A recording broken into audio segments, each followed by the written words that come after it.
I've thought about that night so many times. Over 2,000 years ago, in the quiet town of Bethlehem, something extraordinary happened that would change the course of history forever.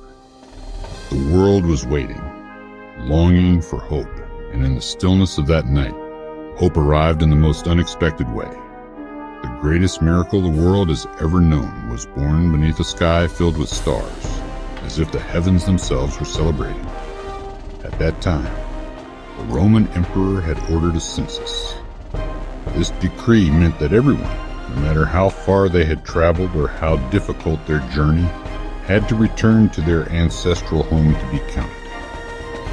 And so Mary and Joseph traveled to Bethlehem, weary and far from home, making their way along dusty roads and through crowded villages. The journey was long and difficult, especially for Mary, who was heavy with child. Every step must have taken all her strength, yet she pressed on, supported by Joseph's steady presence. Mary's face showed a quiet strength and deep faith, even as exhaustion set in. She knew something sacred was about to happen. When they finally arrived in Bethlehem, the town was overflowing with travelers. There was no room for them anywhere. No inn would take them in, and every door seemed to close in their faces. Can you imagine? The King of Kings about to be born, and there was no place for him.